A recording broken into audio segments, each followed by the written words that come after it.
Even with Skyrim VR looming on the PlayStation VR horizon, Arizona Sunshine had long ranked as my most anticipated game for the remainder of the year.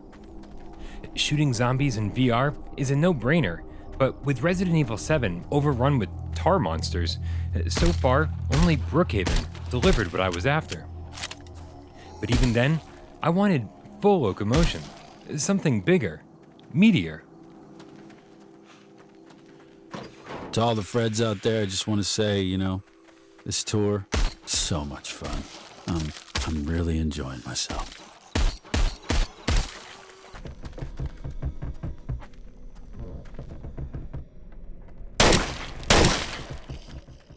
Arizona Sunshine succeeds at delivering a short 4-hour campaign filled to the brim with zombie killing. But from the very first moments of gameplay, it's easy to see this wasn't the game PSVR gamers deserved.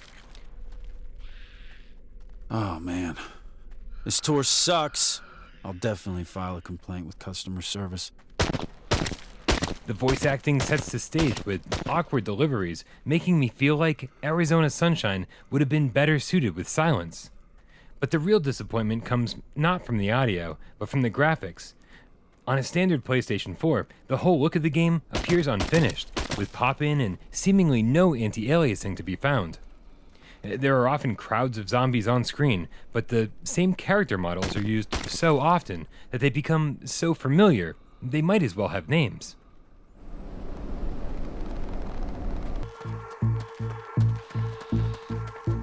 But all of these complaints could have easily been overlooked, however, if Vertigo Games had nailed the gameplay. But every control option has bizarre drawbacks. The aim controller fares best, but this not only eliminates dual wielding, but also adds an unwanted quick turn to the back analog stick, ensuring that you'll often accidentally be turning your back on hordes of zombies in tight situations.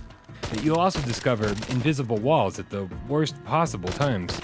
Stairs that you just descended will magically become inaccessible seconds later, and the number of times broken collision detection got me stuck to a rock or a wall, only to become zombie food, were countless.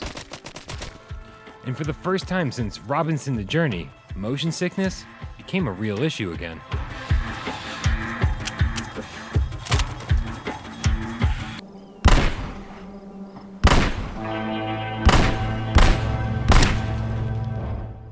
Arizona Sunshine isn't unplayable, it's just severely unpolished with literal and figurative rough edges everywhere.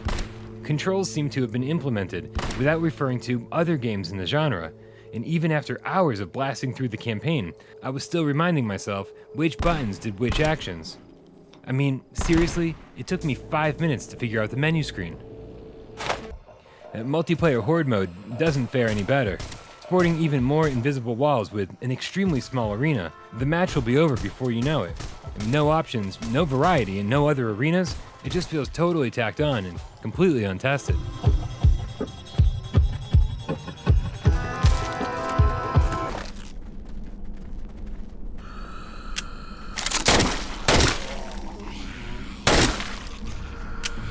I'm not saying there's no fun to be had in Arizona Sunshine, but when you consider the $40 price tag, I think we all expected a higher level of polish, of quality, than this.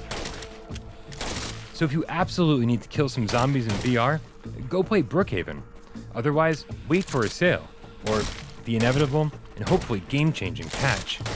Because as of right now, Arizona Sunshine is a hard game to recommend.